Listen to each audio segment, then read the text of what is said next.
मु सुब्रत कुमार शतपथी ब्रजकिशोर संस्कृत महाविद्यालय व्याकरण अध्यापक अटे। चलुवा जातीय सेवा योजनार प्रोग्राम अफिसर अटे। जातीय सेवा योजना national youth affairs and sports department यह एक अंशविशेष।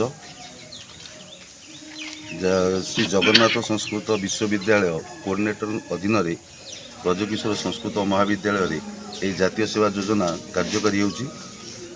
यूनिट रे 100 पिला अछंती किंतु ये स्पेशल कैंप रे हमर 50 जन वॉलंटियर को नहीं ये कार्यक्रम चली। 25 तारीख रु 31 तारीख पर्यंत ये कार्यक्रम चलिबो। प्रत्येक दिन एवं राति कार्यक्रम कैंप रही पिला माने जो वॉलंटियर माने अछंती से माने सेवा कार्यक्रम में लिप्त रही। आज पंचायत रे पिला माने नारी सशक्तिकरण संबंध में जनसाधारण को अवगत कराउथिले। प्रथम दिन योग अभ्यास होता। कार्यक्रम प्रथम दिन ब्लॉक चेयरमैन या शुभ उद्घाटन करते एवं पंचायतर नोमिनी सुश्री संगीता गुरु उपस्थित रही पिला उत्साहित करते। श्री पंचानन स्वयं ब्रजकिशोर संस्कृत महाविद्यालय इंग्लिश अध्यापक।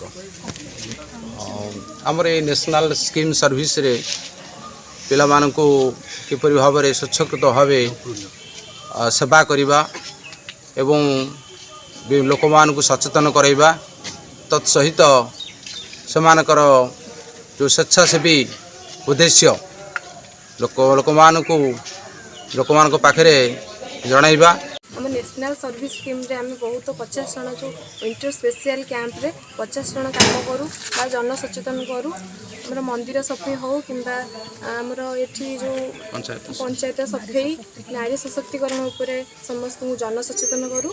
3 वर्ष है मुझे संस्कृत कॉलेज रे पाठ पढ़ुअछि एवं बहुत खुशी मन करुँची जे सार माने मैम माने जी भल पाइबा आमको देइचंती एवं यही विद्यालय जी खुशी अनुभव मु करी हुए तो घरे भी से अनुभव करी नथिबी। एनएसएस कैंप रे हमें विभिन्न प्रकार समाज प्रति भल भल काम करिथाउ। जहीपर कि आम परिवेश को सफा सुतरा रखा परिष्कार परिच्छन्नता हवा आम निजे सफा सुतरा रहिबा एवं नारी सशक्तिकरण उपरे मुख्यतः आलोकपात करिबा।